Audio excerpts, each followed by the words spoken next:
اللهم صل صلاة كاملة وسلم سلاما تاما على سيدنا محمد الذي تنحل به العقد وتنفرج به الكرب وتقضى به الحوائج وتنال به الرغائب وحسن الخواتيم ويستسقى الغمام بوجه الكريم وعلى آله وصحبه في كل لمحات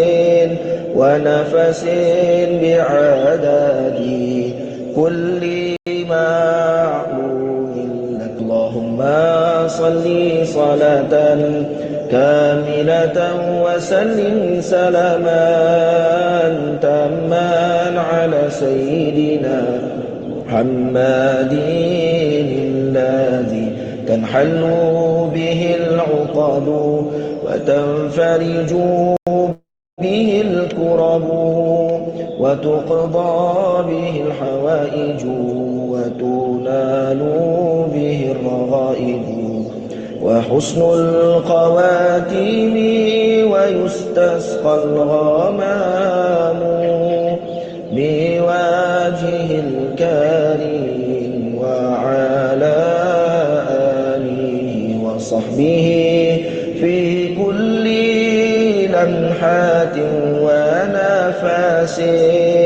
ونفس بعدد كل معلوم لك. اللهم صل صلاة كاملة وسلم سلاما تاما على سيدنا محمد الذي تنحل به العقد وتنفرج به الكرب وتقضى به الحوائج وتنال به الرغائب وحسن الخواتيم ويستسقى الغمام بوجه الكريم وعلى آله وصحبه في كل لمحات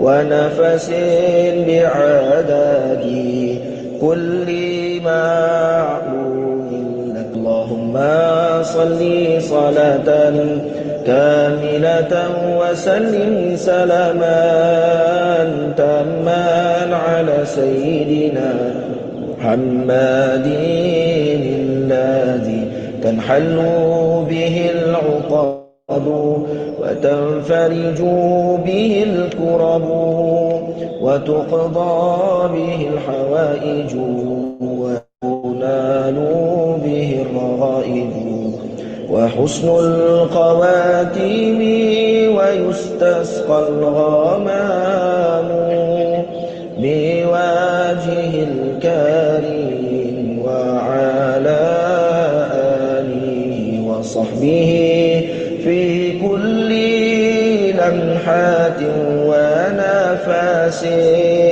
ونفس بعدد كل معلوم لك. اللهم صل صلاة كاملة وسلم سلاما تاما على سيدنا محمد الذي تنحل به العقد وتنفرج به الكرب وتقضى به الحوائج وتنال به الرغائب وحسن الخواتيم ويستسقى الغمام بوجه الكريم وعلى آله وصحبه في كل لمحات ونفس بعدد كل معلوم لك. اللهم صل صلاة كاملة وسلم سلاما تاما على سيدنا محمد الذي تنحل به العقد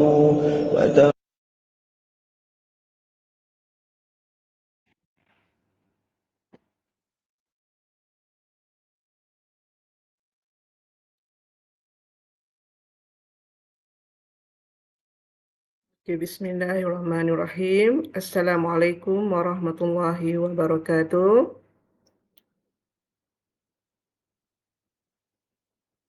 Okey, baik. Kita mulakan majlis program kerohanian pada pagi ini dengan membaca Ummul Kitab Al-Fatihah. A'udzubillahi minasyaitonirrajim. Bismillahirrahmanirrahim.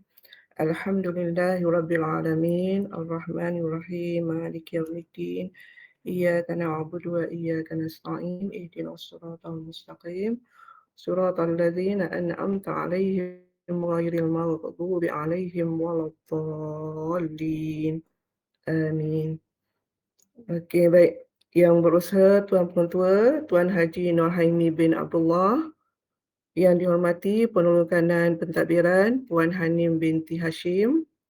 Guru Penolong Kanan Hal Ehwal Murid, Puan Zuraini binti Kasim. Guru Penolong Kanan Ke-Kurikulum, Encik Muhammad Saifi bin Haridin. Guru-guru kanan mata pelajaran, rakan-rakan guru, ibu-ibu bapa yang dikasihi, seterusnya anak-anak pelajar SMKBT 2 yang dirahmati Allah sekalian. Okey, kita berjumpa lagi dalam program kerohanian untuk minggu ini. Alhamdulillah, syukur kepada Allah kerana masa kita masih lagi dipanjangkan usia untuk bersama-sama berkumpul dalam majlis ilmu ini. Okey, untuk seterusnya kita mulakanlah dengan selawat sempena dengan sambutan Maulidur Rasul untuk tahun ini.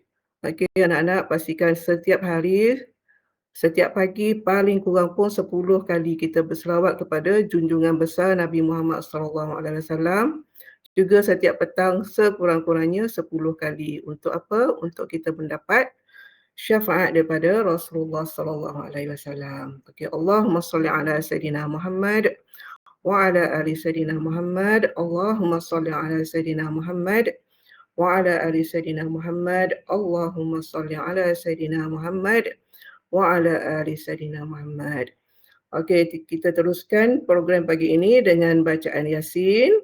Untuk itu, dengan segala hormatnya, saya mempersilakan anak anda Zubair bin Muhammad Halilai dari kelas 4 UM untuk mengetuai bacaan Yasin dan juga doa. Untuk itu, dengan segala hormatnya, saya mempersilakan.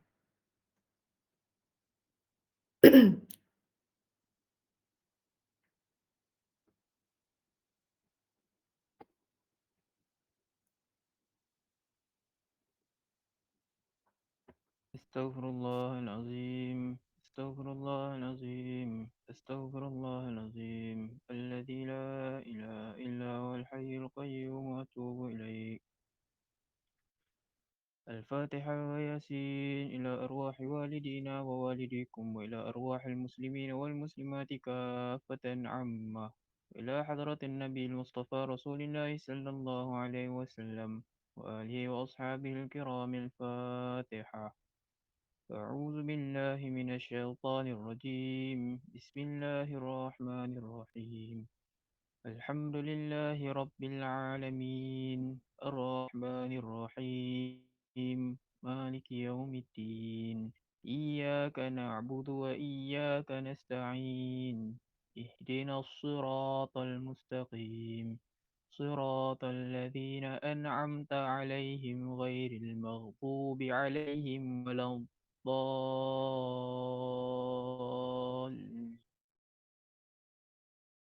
آمين.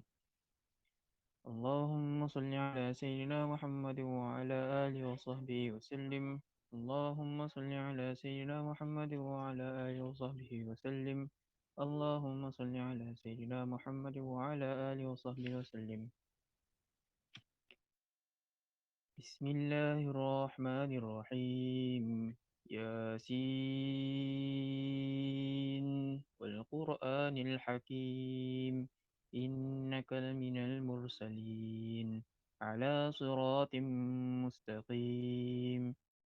تنزيل العزيز الرحيم.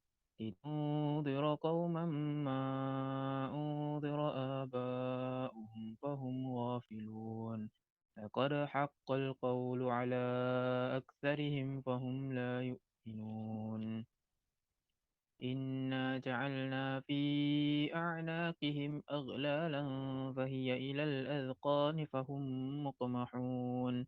وجعلنا من بين أيديهم سدا ومن خلفهم سدا فأغشيناهم فهم لا يبصرون.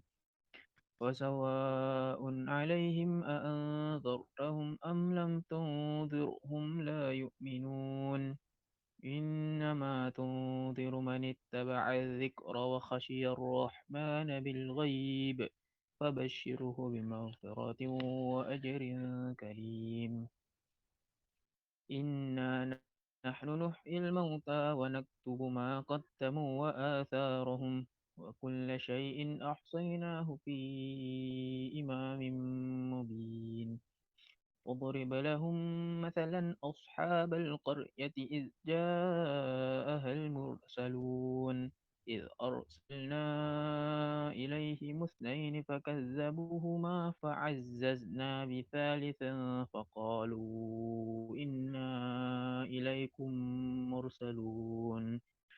قالوا ما أنتم إلا بشر مثلنا وما أنزل الرحمن من شيء إن أنتم إلا تكذبون. قالوا ربنا يعلم إنا إليكم لمرسلون وما علينا إلا البلاغ المبين. قالوا إنا تطيرنا بكم لئن لم تنتهوا لنرجمنكم وليمسنكم منا عذاب أليم.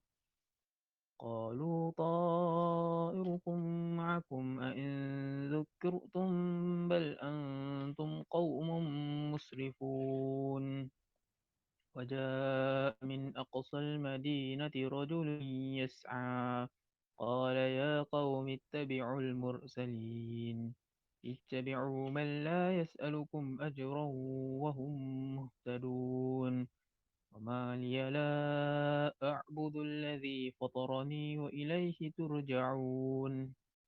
أأتخذ من دونه آلهة إن يردني الرحمن بضر لا تغن عني شفاعتهم شيئا ولا ينقذون. إني إذا لفي ضلال مبين. إني آمنت بربكم فاسمعون. قيل ادخل الجنة. قال يا ليت قومي يعلمون. بما غفر لي ربي وجعلني من المكرمين. وما أنزلنا على قومه من بعده من جند من السماء وما كنا منزلين. إن كانت إلا صيحة واحدة فإذا هم خامدون. يا حسرة على العباد ما يأتيهم من رسول إلا كانوا به يستهزئون. ألم يروا كم أهلكنا قبلهم من القرون أنهم إليهم لا يرجعون. وإن كل لما جميع لدينا محضرون. وآية لهم الأرض الميتة أحييناها وأخرجنا منها حبا فمنه يأكلون. وجعلنا فيها جنات من نخيل وأعناب وفجرنا فيها من العيون ليأكلوا من ثمره وما عملته أيديهم أفلا يشكرون سبحان الذي خلق الأزواج كلها مما تنبت الأرض ومن أنفسهم ومما لا يعلمون وآية لهم الليل نسلخ منه النهار فإذا هم مظلمون والشمس تجري لمستقر لها ذلك تقدير العزيز العليم والقمر قدرناه منازل حتى عاد كالعرجون القديم لا الشمس ينبغي لها أن تدرك القمر ولا الليل سابق النهار وكل في فلك يسبحون وآية لهم أنا حملنا ذريتهم في الفلك المشحون خلقنا لهم من مثله ما يركبون وإن نشأ نغرقهم فلا صريخ لهم ولا هم ينقذون إلا رحمة منا ومتاعا إلى حين وإذا قيل لهم اتقوا ما بين أيديكم وما خلفكم لعلكم ترحمون وما تأتيهم من آية من آيات ربهم إلا كانوا عنها معرضين وإذا قيل لهم أنفقوا مما رزقكم الله قال الذين كفروا للذين آمنوا أنطعم من لو يشاء الله أطعمه إن أنتم إلا في ضلال مبين ويقولون متى هذا الوعد إن كنتم صادقين ما ينظرون إلا صيحة واحدة تأخذهم وهم يخصمون فلا يستطيعون توصية ولا إلى أهلهم يرجعون ونفخ في الصور فإذا هم من الأجداث إلى ربهم ينسلون قالوا يا ويلنا من بعثنا من مرقدنا هذا ما وعد الرحمن وصدق المرسلون إن كانت إلا صيحة واحدة فإذا هم جميع لدينا محضرون فاليوم لا تظلم نفس شيئا ولا تجزون إلا ما كنتم تعملون إن أصحاب الجنة اليوم في شغل فاكهون هم وأزواجهم في ظلال على الأرائك متكئون لهم فيها فاكهة ولهم ما يدعون سلام قولا من رب رحيم وامتازوا اليوم أيها المجرمون ألم أعهد إليكم يا بني آدم ألا تعبدوا الشيطان إنه لكم عدو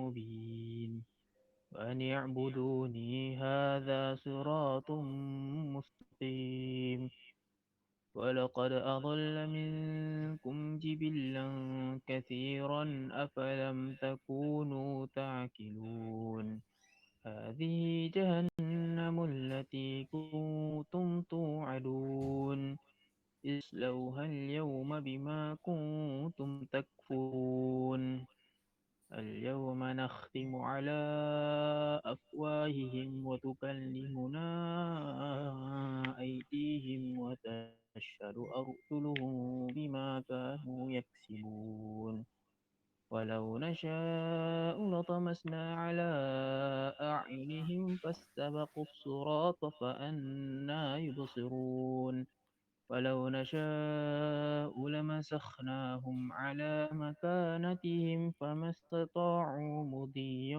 ولا يرجعون ومن نعمره ننكسه في الخلق أفلا يعقلون وما علمناه الشعر وما ينبغي له إن هو إلا ذكر وقرآن مبين ينذر من كان حيا ويحق القول على الكافرين أولم يروا أنا خلقنا لهم مما عملت أيدينا أنعاما فهم لها مالكون وذللناها لهم فمنها ركوبهم ومنها يأكلون ولهم فيها منافع ومشارب أفلا يشكرون واتخذوا من دون الله آلهة لعلهم ينصرون لا يستطيعون نصرهم وهم لهم جند محضرون ولا يحزنك قولهم إنا نعلم ما يسرون وما يعلنون أولم ير الإنسان أنا خلقناه من نطفة فإذا هو خصيم مبين وضرب لنا مثلا ونسي خلقه قال من يحيي العظام وهي رميم قل يحييها الذي أنشأها أول مرة وهو بكل خلق عليم الذي جعل لكم من الشجر الأخضر نارا فإذا أنتم منه توقدون أوليس الذي خلق السماوات والأرض بقادر على أن يخلق مثلهم بلى وهو الخلاق العليم إنما أمره إذا أراد شيئا أن يقول له كن فيكون فسبحان الذي بيده ملكوت كل شيء وإليه ترجعون صدق الله العظيم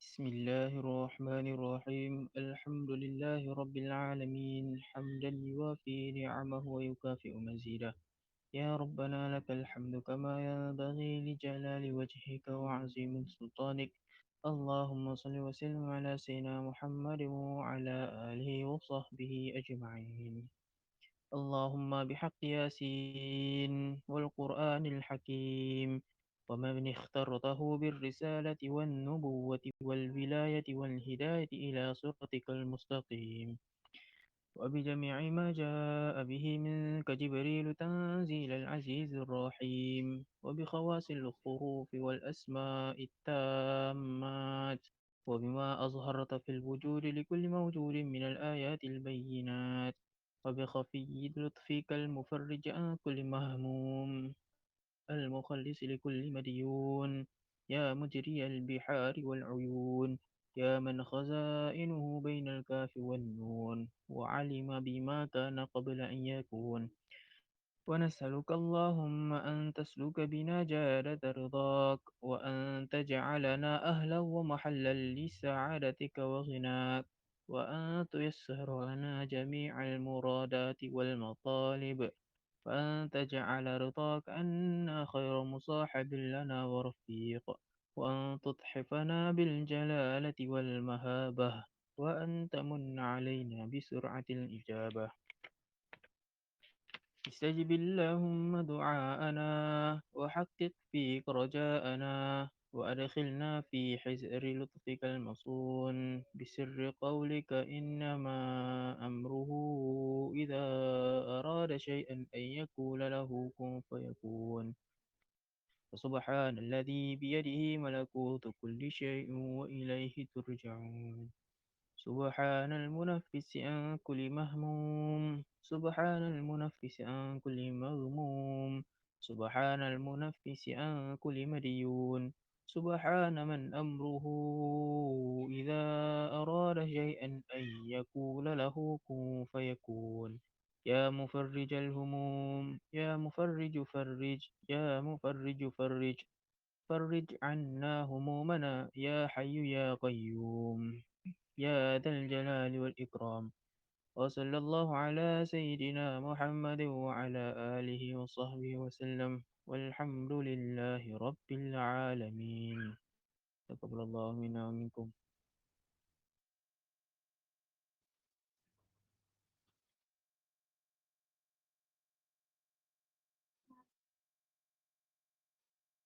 Amin amin ya rabbal alamin. Okey, terima kasih diucapkan pada anak anda Zubair. Okey, untuk seterusnya, tanpa membuang masa, dengan segala hormatnya saya mempersilakan sahabat saya Ustazah Norazana untuk menyampaikan tazkirah pagi ini. Tazkirah yang sangat istimewa saya rasa itu dengan tajuk Kenali Rasulullah Sallallahu Alaihi Wasallam. Okey, dengan itu, dengan segala hormatnya, saya mempersilakan. Silakan Ustazah Norazana.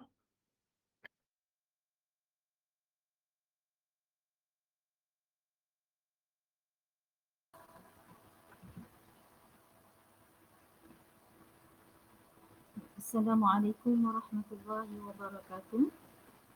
Dengar tak saudara senang? Alhamdulillah, clear. Okay. Baik, terima kasih. Jadi alhamdulillahirabbil alamin wassalatu wassalamu ala asyrafil anbiya'i wal mursalin wa ala alihi wa ashabihi ajma'in. Allahumma innaka khallaqul azim innaka sami'ul alim innaka ghafurur rahim innaka rabbul arsyil azim innaka al-barrul jawadul karim. Yang berusaha barisan para pentadbir, barisan guru-guru kanan, dan barisan ustaz-ustazah, dan juga kaunselor-kaunselor, barisan rakan-rakan guru dan rakan-rakan aktiviti, dan anak-anak yang dikasihi sekalian. Baik, terima kasih Ustazah Rosna. Okey, atas peluang ini. Okay. Jadi kita mulakan dengan Allahumma salli salatan kamilatan wa sallim salaman tamman ala sayyidina Muhammadin alladhi tanhalu bihi al-uqad wa tanfariju bihi al-kurab wa tuqda bihi al-hawaij wa tunalu bihi al-raghaib وحسن الخواتم والاستسقى الغمام بوجهه الكريم وعلى آله وصحبه في لمحة ونفس بعدد كل معلوم.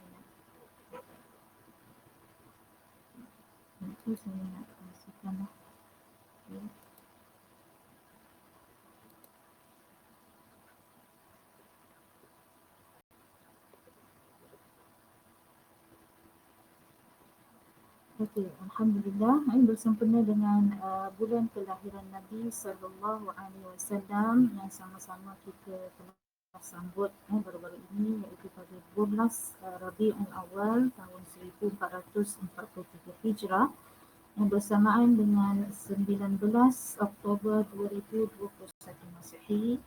Di pada hari ini insya-Allah saya akan berfungsi sedikit tentang junjungan besar kita Nabi Muhammad sallallahu alaihi wasallam. Dan saya juga percaya sebahagian besar daripada kalangan kita ni alhamdulillah telah pun mengikuti beberapa program yang telah diusahakan oleh badan-badan yang tertentu ataupun pihak-pihak yang tertentu bagi menyemarakkan lagi cinta kita kepada Nabi sallallahu alaihi wasallam. Dan baru-baru ini sebagai contohnya majlis tazkirah 24 jam marathon yang diusahakan oleh pihak Yadim. Jadi ini juga merupakan satu usaha yang sangat baik yang diusulkan oleh pihak tertentu ini bagi mengambil kesempatan di atas kemudahan media sosial dalam memberikan ruang dan juga peluang bagi menambahkan pengetahuan kita terhadap satu susuk tubuh manusia yang sangat agung yang diciptakan oleh Allah Subhanahu Wa Taala, dan ini juga merupakan hadiah yang sangat istimewa daripada Allah Subhanahu Wa Taala kepada kita umat akhir zaman. Jadi sidang pendengar, anak-anak yang dikasihi sekalian, di sini Ustazah ingin berkongsilah berkenaan dengan kisah yang mungkin jarang-jarang kita dengar, hasil daripada pembacaan terhadap sebuah buku yang dikarang oleh sahabat kenangan Ustazah sendiri, yang mana beliau juga sebenarnya terpanggil untuk menulis buku yang berkaitan tentang mari mengenali keluarga Nabi Sallallahu Alaihi Wasallam. Jadi tidaklah berhajat untuk mengupas kandungan seluruh buku ini, hanya sekadar mengeluarkan beberapa kisah yang mungkin kita jarang dengar ataupun mungkin juga kita telah mendengarnya, dengan beberapa persoalan yang kita mungkin tidak sangka kisahnya punya begini. Baik.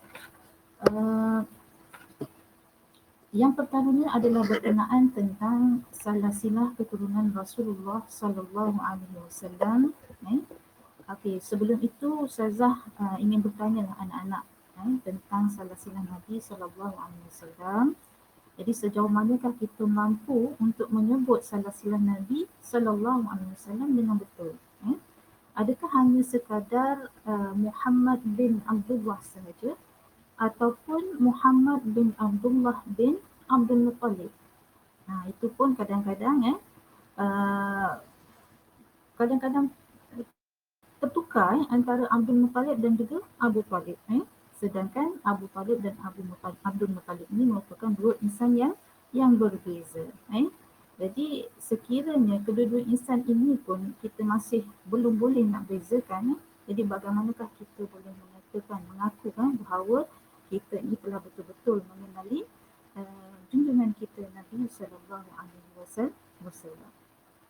Baik, Ustazah dalam menyatakan tentang silsilah ni, Ustazah sebenarnya teringat tentang seorang daripada pendakwah kita yang tidak asing lagi, iaitu Al-Fadhil Ustaz Zuramli, pada satu-satu yang memang kenal, memang pendakwah yang terkenal ini, iaitu sewaktu beliau menyebut tentang silsilah Nabi Sallallahu Alaihi Wasallam ini, contohnya, dan juga tak kira lah mana-mana tokoh yang diperkenalkan kepada kita, beliau suka untuk menyebut silsilah tokoh-tokoh ini, sehinggakan kepada beberapa generasi di atasnya.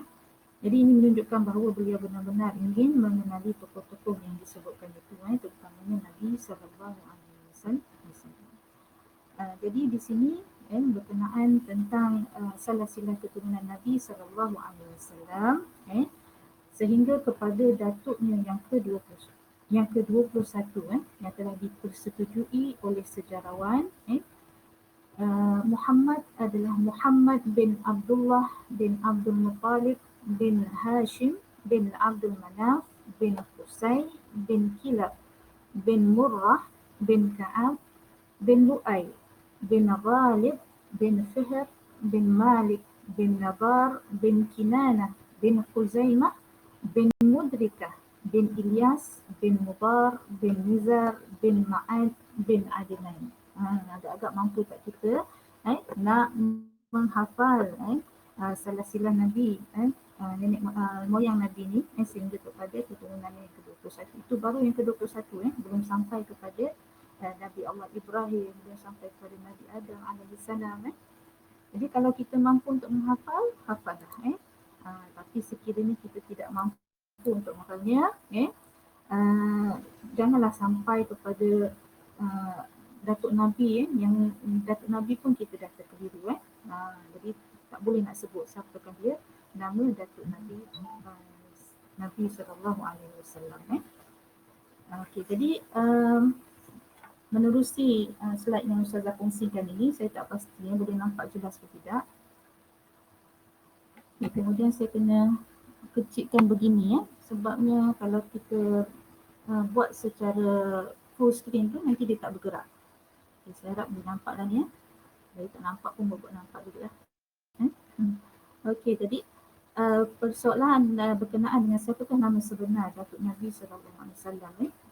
Jadi sebenarnya nama Datuk Nabi SAW ni ada nama yang khusus. Jadi Ustazah mulakanlah dengan cerita tentang salah silang Nabi ni bermula tentang pentadbiran urusan pentadbiran di Mekah. Yang mana kita tahu bahawa bermula pada Nabi Allah Ibrahim AS yang pentadbiran di Mekah yang diteruskan oleh anaknya Nabi Ismail AS dan diteruskan kepada anak cucu beliau lah. Dan namun selepas itu tugas untuk mentadbir Mekah ini telah beralih tangan kepada bangsa Jurhum. Bangsa Jurhum ini dikatakan jiran kepada Nabi Allah Ibrahim sewaktu mereka berada di bumi Mekah itu. Dan bangsa Jurhum ini juga telah mentadbir Mekah secara zalim, menindas pengunjung yang menziarahi Mekah dan menahan harta sumbangan yang sepatutnya disalurkan untuk Kaabah. Jadi mereka ini telah tinggal di Mekah selama 20 kurun lamanya, iaitu lebih kurang 2000 tahun. Di kemudian setelah beberapa lama bangkitlah beberapa kaum yang tidak berpuas hati di atas kezaliman bangsa Jurhum ini. Jadi mereka pun bergabung bagi menjatuhkan bangsa Jurhum. Dan kaum yang bergabung ini dikenali sebagai Bani Bakar dan juga Bani Khuza'ah yang akhirnya mereka berjaya mengalahkan bangsa Jurhum ini. Dan sebagai penguasa yang baru, jadi tugas ini dipikul oleh Bani Khuza'ah, bukannya Bani Bakar. Dan keturunan Bani Khuza'ah ini menjadi penguasa di Mekah selama 300 tahun sehinggalah kepada penguasanya yang terakhir, iaitu Hulail bin Habasyiyah bin Sahul. Itu nama penguasa dia yang terakhir lah, penguasa dia yang terakhir. Dan pentadbiran keturunan Khuza'ah ini dikatakan juga tidak begitu baik. Kerana pada zaman mereka inilah bermulanya penyembahan berhala di kawasan Hijaz. Kawasan Hijaz ni mana? Kawasan Hijaz ni terdiri daripada Mekah, Madinah, Taif dan juga Jeddah. Jadi bila bermulanya penyembahan berhala di Hijaz ni, itu adalah atas usaha daripada ketua mereka lah, antara ketua mereka daripada Bani Khuza'ah.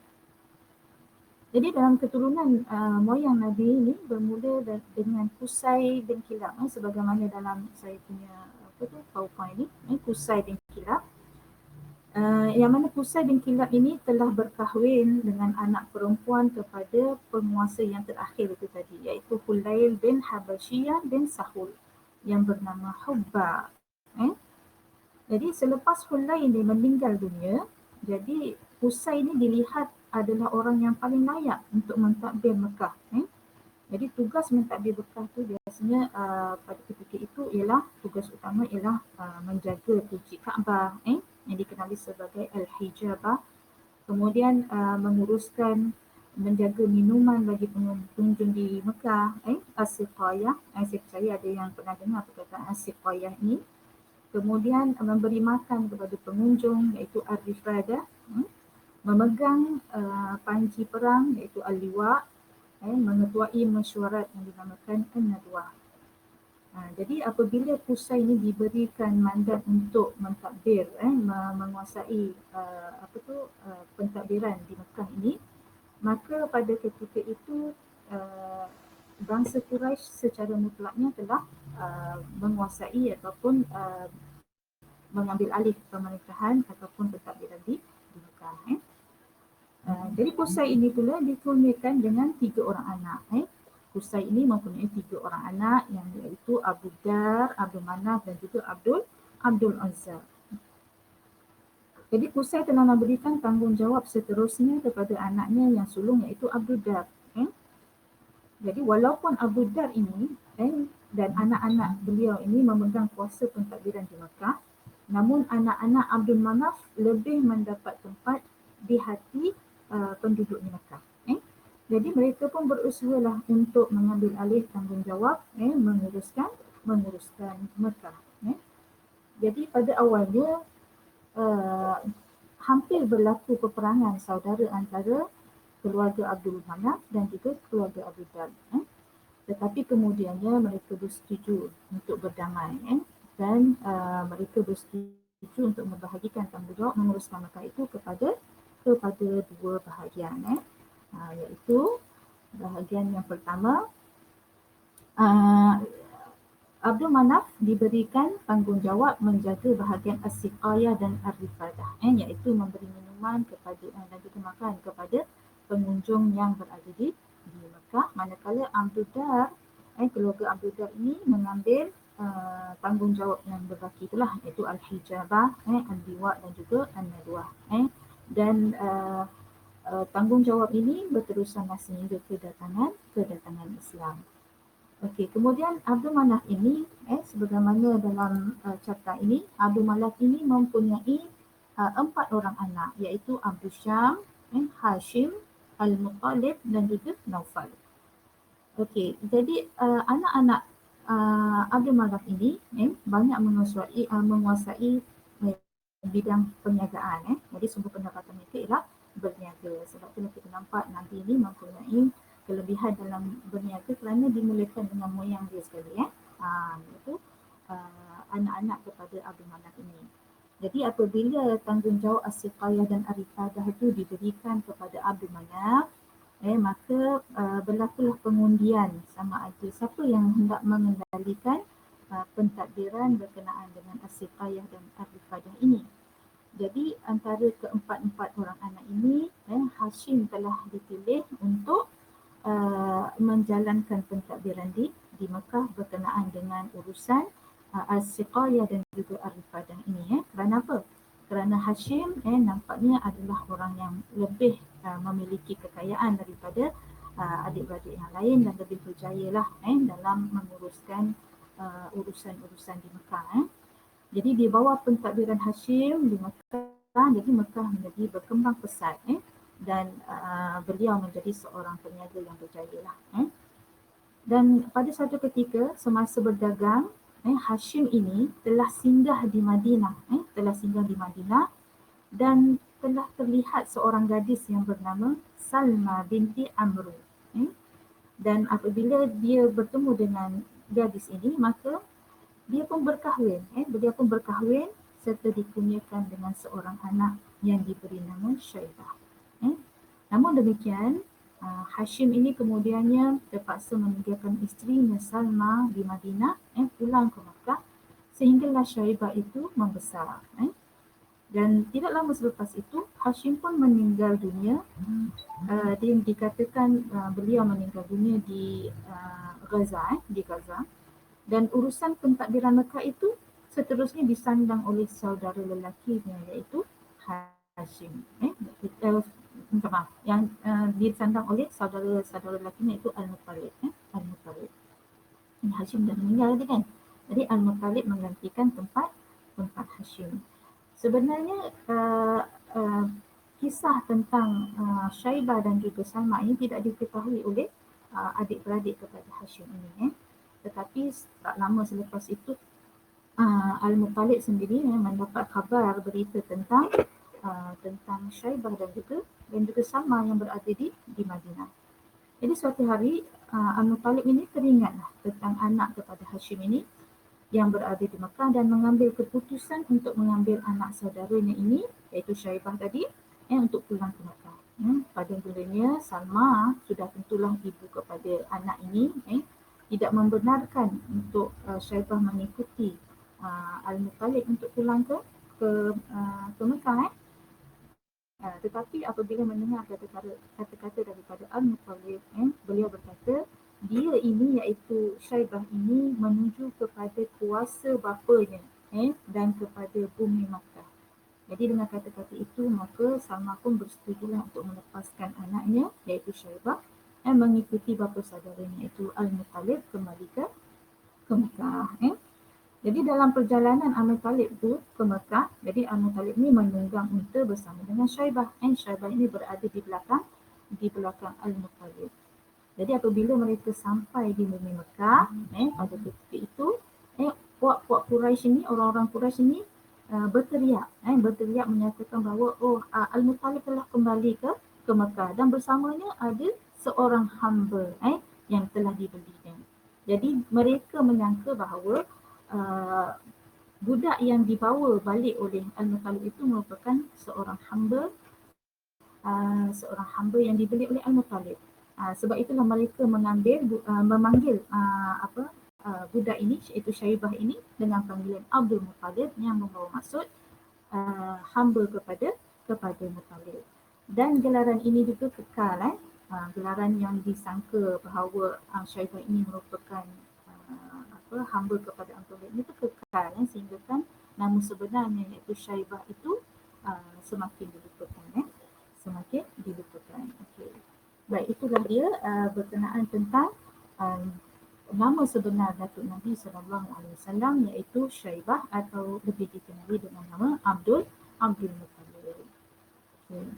Jadi selepas kematian Hashim iaitu ayah kepada Syaibah dan juga ataupun Abdul Muttalib ini, maka diikuti disusuli pula dengan kematian Abu Syam dan juga Al-Muttalib.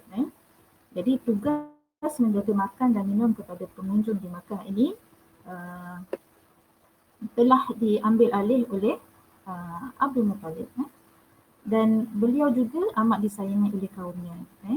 Dan sewaktu pemerintahan ataupun sewaktu pentadbiran Syaibah ataupun Abdul Muttalib ini telah berlaku dua peristiwa besar pada zaman pemerintahannya, iaitu yang pertama ialah berkenaan dengan percubaan Abrahah Al-Ashram.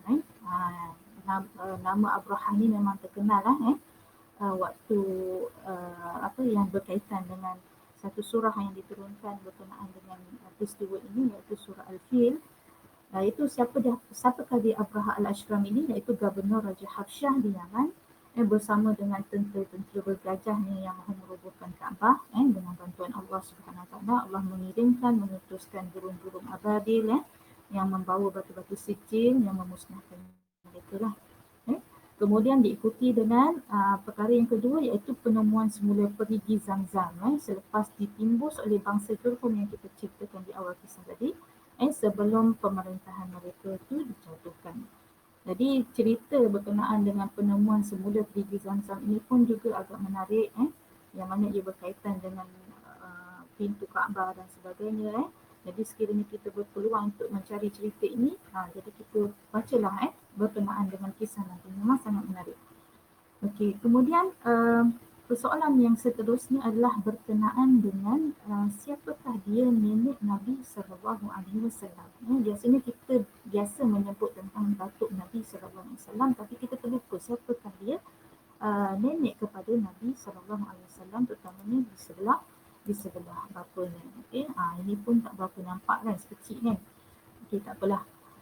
Okey, jadi Abdul Muttalib ini telah berkahwin dan mempunyai beberapa orang isteri. Antaranya ialah Safiyah binti Jundub, Lubna binti Hajar, Fatimah binti Amru, Halah binti Wahib dan juga Nutailah binti Janab. Dan antara isteri-isterinya ini maka lahirlah 10 orang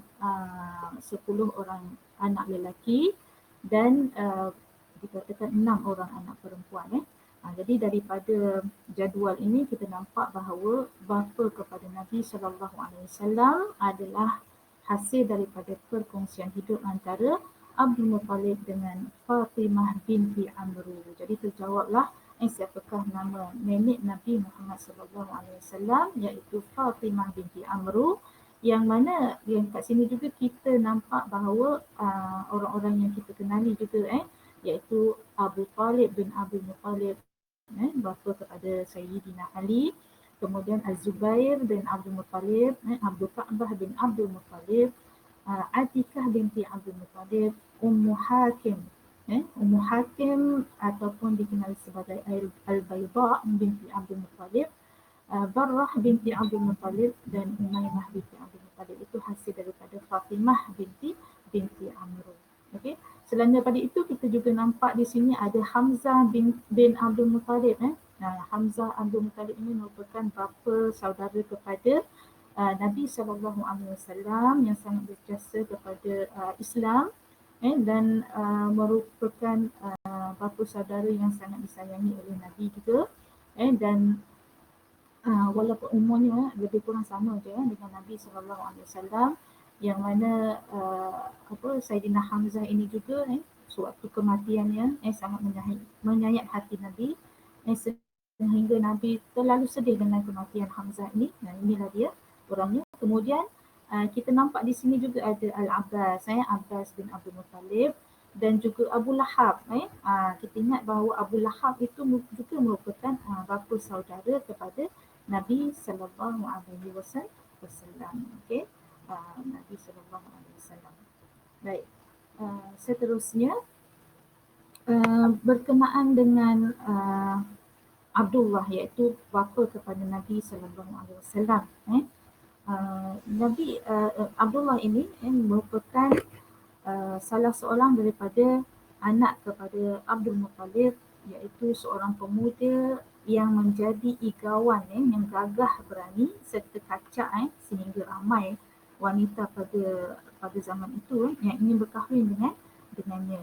Dan Abdullah ini juga merupakan anak kesayangan kepada Abdul Muttalib kerana kebaikannya, kesantunannya, kerana taatnya kepada Abdul Muttalib ni. Jadi anak kesayangan Nabi Abdul Muttalib ini, maka Abdul Muttalib ini sebagai ketua kaum Quraisy pada ketika itu menyedari bahawa betapa pentingnya untuk menjodohkan Abdullah ini dengan orang yang mulia lah, orang yang baik, yang dihormati. Sehinggalah beliau akhirnya mendapat petunjuk untuk mengahwinkan Abdullah ini dengan seorang wanita daripada keturunan Zuhra. Dikatakan pada ketika itu Abdullah ini berumur 18 tahun. Ada juga yang mengatakan bahawa umur beliau pada ketika itu 25 tahun sewaktu berkahwin dengan isterinya itu Aminah. Jadi setelah disatukan, mereka pun menumpanglah di rumah. Setelah disatukan itu berkahwin dengan Aminah ini, maka kedua pasangan ini menumpang di rumah bapa pengantin perempuan selama 3 hari. Jadi dalam tradisi orang Arab ni sebenarnya apabila mereka telah berkahwin, mereka perlu tinggal di rumah sebelah pengantin perempuan ini selama 3 hari. Jadi pada hari yang keempat, Abdullah telah membawa Aminah ke rumah keluarganya. Jadi pengantin baru ini yang baru mengecapi nikmat perkahwinan berumah tangga, yang majoriti ulama menyebutkan bahawa tidak lebih 10 hari, 10 hari mereka hidup bersama.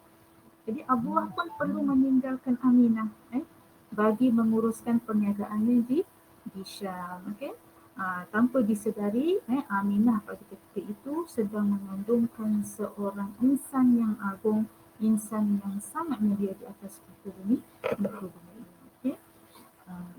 Jadi tinggallah Aminah di Mekah bersama dengan keluarga Abdul Muttalib dalam keadaan yang baru berkahwin, kata sweet loving gitu kan, terpaksa berpisah dengan suaminya yang tercinta. Jadi setelah selesai urusan Abdullah ni di Syam, maka Abdullah pun menghitunglah hari untuk pulang bertemu dengan isterinya yang baru dikahwini. Bayangkanlah betapa keduanya yang saling merindui untuk bertemu semula, apatah lagi usia perkahwinan mereka yang masih muda. Tetapi sewaktu pulang ke Mekah, Abdullah telah singgah di Madinah. Dan menemui kaum kerabat ayahnya iaitu Abdul Muttalib di Madinah. Jadi cerita tentang Syaibah tadi kan berasal daripada Madinah tadi. Jadi Abdullah pun telah singgah di Madinah itu, dan dengan takdir Allah Abdullah telah jatuh sakit dan terpaksa tinggal di Madinah dalam tempoh lah. Jadi rombongan yang bersama-sama dengan Abdullah yang berniaga di Syam itu pulanglah terlebih dahulu dan menyampaikan berita tersebut kepada Abdul Muttalib. Jadi apabila mendengar tentang berita tersebut, sudah tentulah hatinya gundah gulana, dan terus Abdul Muttalib ini menghantar anak sulungnya iaitu Al-Harith bin Abdul Muttalib ke Madinah untuk membawa Abdullah ini pulang ke Mekah. Tetapi si abang ini apabila dalam perjalanan menuju ke Madinah, dia telah mendengar berita sedih iaitu kematian Abdullah. Kematian Abdullah. Dan jasadnya itu pula disemandikan di Madinah. Maka pulanglah si abang tadi ke Mekah dengan membawa berita sedih ini kepada bapa dan adik iparnya iaitu Aminah. Bayangkan berita sedih ini sampai kepada pengetahuan seorang ayah yang sudah tua, iaitu pemergian anak kesayangannya yang telah pergi buat selama-lamanya. Juga perasaan seorang isteri yang terlalu rindu kepada suaminya, menanti kepulangan sang suami yang baru dikahwininya itu. Ditambah pula dengan Aminah yang tidak berpeluang menatap wajah suaminya buat kali yang terakhir kerana jasad suaminya telah disemandikan di tempat yang jauh. Dan kesedihan itu bertambah berat lagi kerana Aminah ni yang sedang mengandungkan zuriat si suami itu tidak berkesempatan pun untuk berkongsi cerita yang gembira, iaitu dia mengandungkan anak zuriat kepada suaminya ini. Jadi dengan itu lahirlah insan agung ini dalam keadaan yatim yang tak pernah menatap wajah ayahnya, menjadikan peristiwa ini juga menjadi rahsia Allah dan hikmahnya yang tersendiri. Sehinggalah kepada beberapa peristiwa menarik dan luar biasa yang berlaku ketika Nabi lahir pada 12 Rabiul Awal bersamaan dengan tahun 570 Masihi di bumi Mekah. Jadi kelahiran Nabi disambut dengan penuh kegembiraan dan sudah pastilah orang yang paling gembira pada ketika itu adalah datuknya sendiri, iaitu Abdul Muttalib. Bukan datuknya sahaja, seluruh rakyat Mekah pada masa itu semuanya berasa gembira di atas kelahiran Nabi Muhammad sallallahu alaihi wasallam, termasuklah bapa saudaranya iaitu Abu Lahab. Abu Lahab yang kita tahu bahawa Abu Lahab merupakan musuh kepada Nabi sallallahu alaihi wasallam, tapi permusuhan itu bermula apabila Nabi menyebarkan dakwah. Sebab itu Abu Lahab ini sangat mengasihi Nabi sehingga kan waktu kelahiran Nabi itu membawa kepada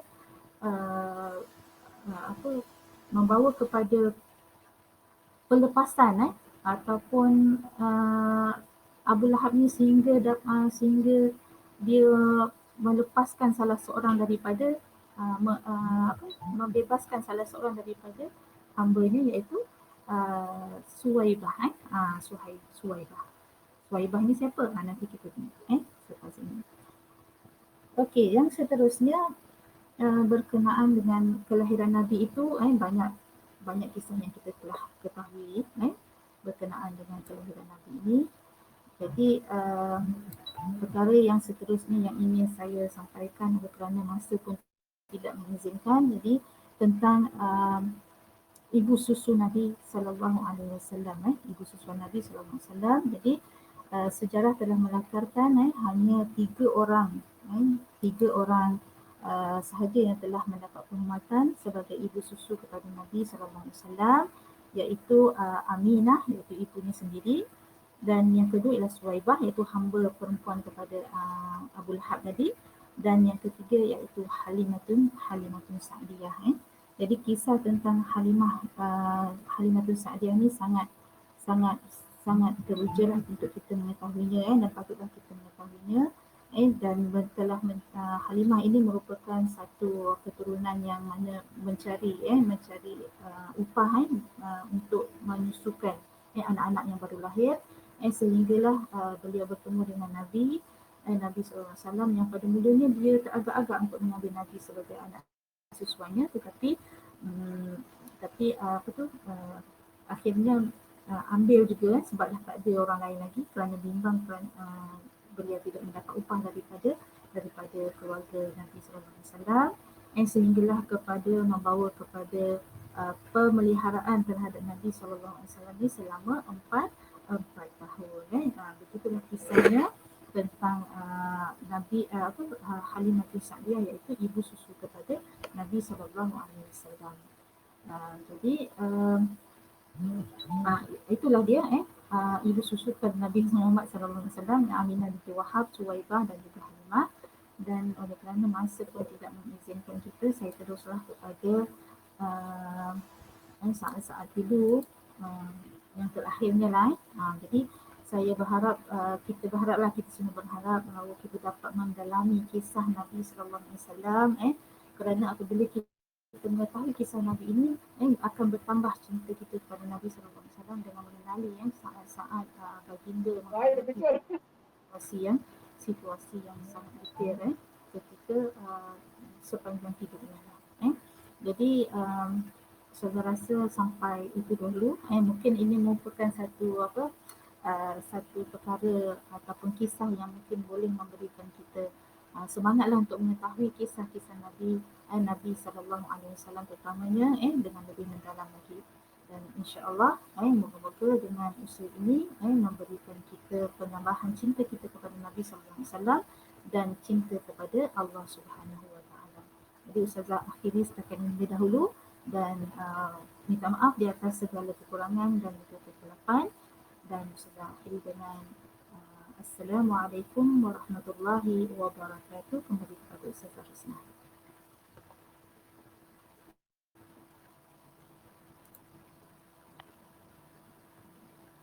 Waalaikumsalam warahmatullahi wabarakatuh. Terima kasih diucapkan pada Ustazah Nur Razana. Perkongsian yang sangat menarik. Saya kira banyak ilmu yang kita dapat daripada tazkirah tadi. Okey, untuk itu saya buka kepada pihak pentadbir seandainya ada sebarang maklumat ataupun pengumuman, dipersilakan kalau ada.